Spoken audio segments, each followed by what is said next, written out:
discuss about more practicals. Okay. So first of all, we will try to see the next practical, and that is preparation of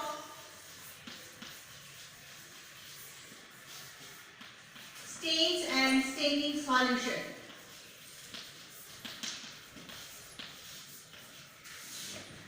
We know that in microbiology laboratory we are going to color the bacteria because they are fundamentally colorless. We want to see them, we want to study them, and for that we are using various colors. So that is various dyes, various stain. Okay, so these stains are to be prepared in the liquid condition. That is, either we can use some organic solvents to dissolve them, or we are using the distilled water as the universal solvent. Okay. Then after, there are certain specific solutions which are called molar solution, mole solution and normal solution, and also percentage solution. So these all will be very nicely discussed in this particular practical. Okay. Now the next one is study of permanent slides.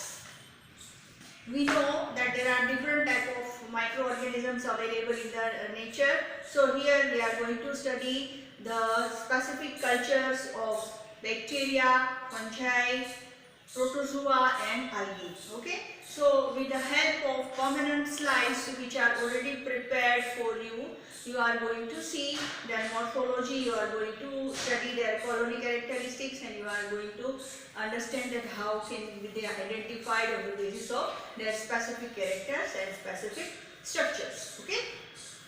Now we are going to switch over to the next practical, that is hanging growth preparation, study of motility.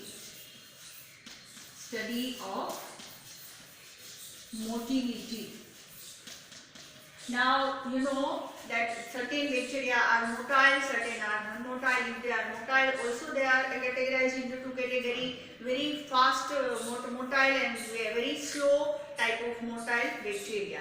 Okay, so their motility can be checked by two ways. Either we can use the semi-solid media to check their motility, or we can go for the preparation of the slide, that is called hanging growth preparation, which require cavity slide and cover slip, and also bacterial suspension by doing microscopy in their original nature.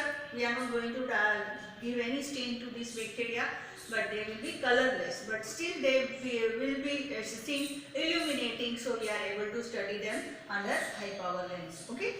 Now the next one is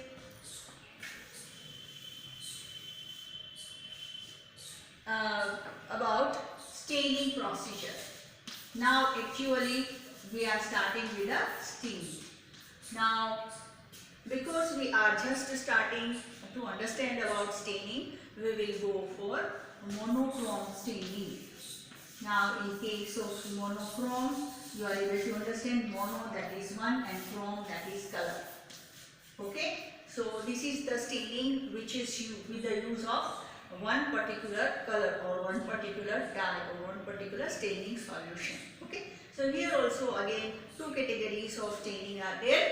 Okay, one is negative staining and another is positive staining or simple staining. Okay, now in simple staining we are going to use one particular dye which will be definitely having affinity for bacteria. Okay, and in negative staining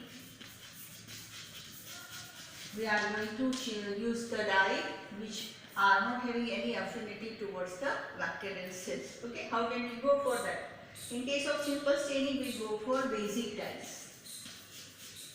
Because bacteria are acidic in nature, there will be very good binding between basic and acidic structures. In case of negative staining, we will go for acidic dye. So acidic bacteria and acidic dye, so there is no combination. Okay, so bacteria are not able to stain, but only background will be stained. Okay, so this is about the monochrome staining. Now we'll switch over to the special staining techniques. Next practical is for special staining technique. Okay, now in special staining techniques First of all, we will go for capsule staining. You know that bacteria are having some extracellular protecting layer, and that is called capsule. Okay, so this is our capsule, and it is found in bacteria which usually fix atmospheric nitrogen into the soil. Okay, so these type of capsules are stained properly by the method that is called His stain. With the help of His method, we are able to stain the capsule of the bacteria, and we are able to see them properly. Okay. Now the next special staining is cell wall staining. Cell wall of bacteria is stained. Okay. You know that cell wall is made up of different components, and it is found on the outer side of the bacterial cell. Here the method which we are selecting for staining cell wall of bacteria is Web's method. Okay, here what we are doing, we are giving a different type of dye, and we are able to stain the cell wall of the bacteria. Okay, the rest of the things will be there, the cytoplasm will be there, but we are interested in specifically staining the cell wall. So cell wall will be heavily deposited by precipitates of the dye molecules, and it will be seen to very nicely to us. The next is spore staining. You know that spore is very resistant material which is found in the life of bacteria. Okay, in the response to the unfavorable conditions to the environment for survival. Okay, they are very resistant structures. They are definitely smaller than the size of the bacteria. This is the bacteria, and endospore is found inside the bacteria. Okay, they are very resistant to dye. So here we are giving concentrated dye solution, and also we are giving heat for longer time period, and these stained bacterial spores will be stained very nicely. Okay. Here the method which we prefer is Kiefer's method. Kiefer's method is used for staining the spores. Okay. Now the next one is metachromatic granule staining. Metachromatic granule is also an integral part of certain bacterial structures. Metachromatic granule stain. Okay. Now metachromatic granules are the structures which are found inside the bacteria, which are granular one, and they are called granules. Okay. So they can be stained with different color, and cytoplasm will be stained by different color, and we are able to see them inside the bacterial structures. Okay. So metachromatic granule staining is done with the help of Albert's method. There are various methods, but certain methods are very easy and effective, giving very good results, so we have selected them. Now the next one is spirochete staining. Spirochete, they are the class of bacteria which are very small in size, but they are very thin. Okay, they are very thin. They are just like this. They are helical in shape. They can be stained by one specific method, that is His method. Sorry, that is Harris method. Sorry, that is Harris method. And in Harris method, we are increasing the apparent thickness of the bacteria, so we are able to see through the microscope. Okay, like this. So now it can be seen by the thickness of the structure. Okay, so spirochetes are found in our teeth, and from our teeth we are taking the sample and proceeding for the practical. Now we will go to the next part of our microbiology practicals, that is isolation of bacteria. There are many bacteria in the nature, and how can we isolate them? For them, their isolation, we have three different techniques. Okay. First of all, we have strip plate method, in which we are making the straws. very closely formed. Okay, so this is tricking of the plate, in which with the help of nichrome wire we are applying the bacterial culture or natural sample on the media plate. Then fourth plate method, in which we require top agar and base agar. This is our base agar and this is our top agar tube. The organism or the sample is added in this heated top agar tube, and then after poured on base agar tube, and that is called pouring. Okay. The third one is spread plate. Spread plate is done with the help of particular glass device, glass roll, and that is called spreader. Spreaders can be made by ourselves from the glass roll or from the pipette also. Now here what is to be done? Media plate is taken, and in the center of the media plate 0.1 ml of the material or bacterial suspension is kept. Then after, with the help of the spreader, it is then after spreaded throughout the plate like this. Okay, sorry, like this. And on the second day you can get the different color. Okay, so that is about stick plate, pour plate and spread plate. Now we will go for study of media, that is study of media or preparation of media. It may be solid or it may be liquid. Okay, there are different media, you know, and on the basis of their form and their use. Okay, some media are ordinary media, some media are special media. You know, that's the different type of media that we have already seen in the theory part. Selective media, differential media, enrichment media, enriched media. Okay, then media for preservation. So there are different type of media which are available in the microbiology. Okay, so we can go for their preparation and their use. Okay, so each and every media will be found here, and their use also will be understood by us. Another thing is that we are also going to formulate a ordinary media, that is nutrient growth or nutrient agar. Nutrient agar media or nutrient growth is the very commonly used media in microbiology. So the composition of that will be known to you, and then after we are going to prepare this agar and nutrient growth. Okay, the practical also. Now the next one is enumeration of bacteria by viable count. Enumeration, what is enumeration? Enumeration, that is counting. Okay, enumeration of bacteria by viable count. Now what do you mean by viable count? Viable, that is living. Okay, so here we are counting the bacteria which are living. Now how can we confirm they are living or not?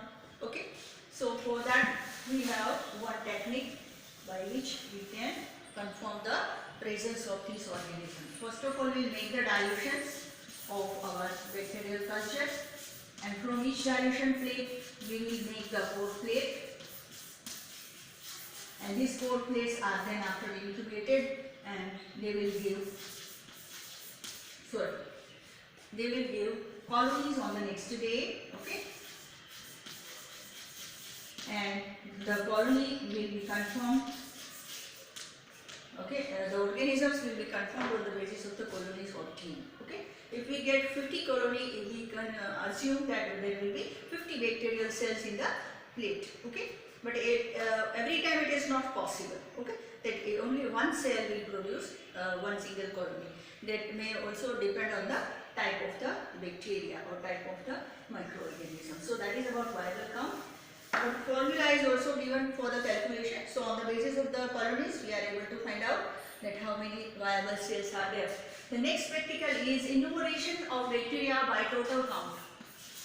The mean of total count, that is here we are considering viable as well as dead bacteria. Both will be counted. Okay. Now how it can be done? It is with the help of microscopy. We will have a specific type of slide that is called Newber's chamber. Lewis chamber is actually used for counting blood cells, but it can also be used for counting bacteria. Okay, so there are small sized squares and bigger squares. Both the squares are found, and in the bigger squares we are able to calculate and count the bacteria. Okay, a drop of bacterial suspension is added in this particular calibrated slide, and then after it is mounted on the microscope, and then each square is calculated for the concentration or the numbers of the bacteria. Okay. Here we take yeast culture for our convenience because they are very bigger in the size. So it will be very easy for us to learn about it and count them because we are doing it for the very first time. Now, then after next is micrometry. Micrometry. Micrometry is nothing but here we are trying to measure the size of the bacteria. What is the length of the bacteria, okay, and what is the width of the bacteria. So that will be calculated here. For our convenience, we go for bigger culture, that is we can go for yeast or we can have the filament of the fungi, and we are able to calculate their size and length and width, both the way. The size can be measured by this method. Now in this method we require two different instruments and also microscope. We require stage micrometer and we require ocular micrometer. Now stage micrometer is found on the stage of the microscope where we keep the slides, and this ocular micrometer is found in the eyepiece, okay, that is lens through which we are going to see the this slide, okay. So by combining both the functions of stage micrometer and ocular micrometer, we are able to find out the size of the bacteria or fungi or algae or even protozoa. And the last practical is growth curve of bacteria. Growth curve of bacteria. Growth curve, in theory part we have understood that what is growth curve. It is the life of the bacteria. When you add the bacteria in a very new fresh medium, it will start growing. It will exhibit various growth phases. Okay, first of all it will try to adjust with the environment, that is late phase. Then it will start growing exponentially, that is log phase. Then it will then after gradually retard little, and there will be equal number of dying and growing cells, so that will be stationary phase. And after stationary phase, the bacteria will start dying because of the depletion of nutrients and because of the accumulation of waste products. Okay, and then after death phase will be there. So all the phases will be studied in growth curve. But here our limitation is that with this growth curve is with the help of colorimetry.